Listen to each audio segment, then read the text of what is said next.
राष्ट्रपति ट्रंप के साथ हुई बैठक और वहां से पाकिस्तान की पूरी कहानी ही निकल पड़ी।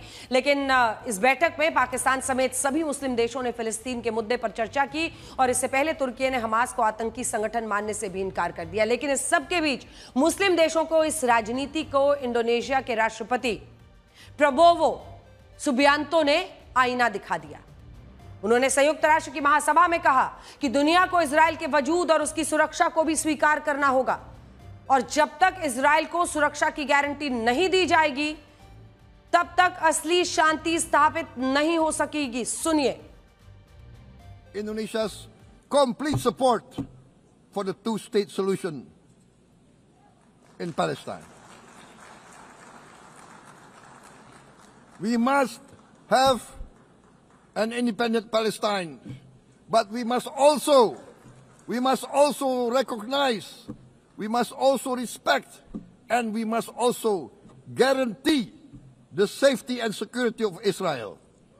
Only then we can have real peace, and no longer hate and no longer suspicion. The only solution is this two-state solution.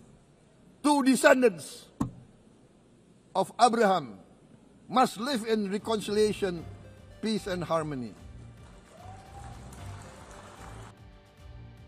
जिस बात को कहने की हिम्मत कई लोग नहीं कर रहे हैं वो इंडोनेशिया ने कही है। सोचिए, इंडोनेशिया इस दुनिया में सबसे ज्यादा मुस्लिम आबादी वाला देश है। इंडोनेशिया में 88% आबादी मुसलमानों की है, जो पाकिस्तान धर्म के नाम पर दिन रात जहर घोलने का काम करता है, आतंकवाद की फैक्ट्री चलाता है। उससे ज्यादा मुसलमान इंडोनेशिया में रहते हैं। लेकिन इसके बावजूद इंडोनेशिया इस बात को समझता है कि दुनिया सिर्फ एक धर्म से नहीं चल सकती और यहां बाकी धर्मों की सुरक्षा को भी सुनिश्चित करना ही होगा। एक जमाने में इंडोनेशिया में बहुसंख्यक आबादी हिंदू और बौद्ध धर्म के लोगों की होती थी और दक्षिण भारत के चोल राजवंश का प्रभाव इंडोनेशिया के सुमात्रा तक था। लेकिन इसके बाद इंडोनेशिया में इस्लाम धर्म का विस्तार हुआ। धीरे धीरे यह देश दुनिया की सबसे बड़ी मुस्लिम आबादी वाला देश बन गया और यह भी कहा जाने लगा कि इंडोनेशिया में एक ऐसी पवित्र गुफा है जिसमें सऊदी अरब के मक्का जाने का गुप्त मार्ग छिपा है। बड़ी बात यह है कि इंडोनेशिया की आबादी और वहां के लोगों का धर्म बदला, लेकिन उसकी संस्कृति में हिंदू और बौद्ध धर्म की झलक हमेशा देखी गई।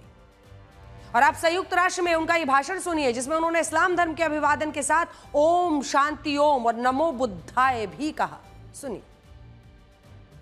Arabs, Jews, Muslims, Christians, Hindus, Buddhists, all religions, we must live as one human family.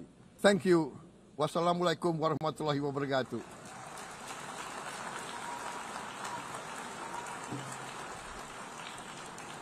Shalom.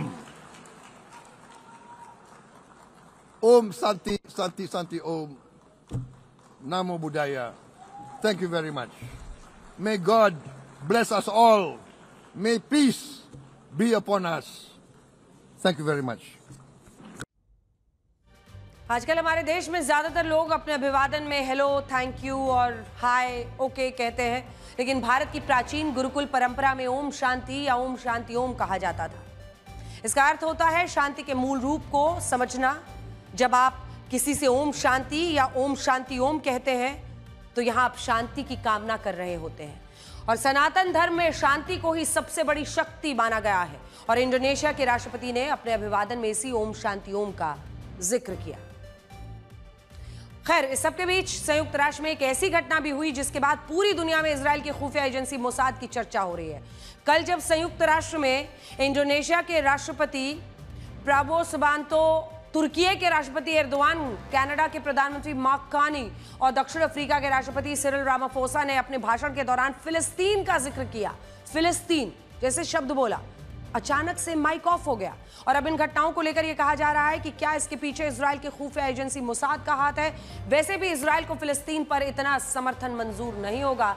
हालांकि यूएन की तरफ से कहा गया है कि यह तकनीकी खराबी थी, लेकिन दुनिया पूछ रही है कि कैसी तकनीकी खराबी थी जिसमें फिलिस्तीन का जिक्र आने पर ही माइक ऑफ होता था।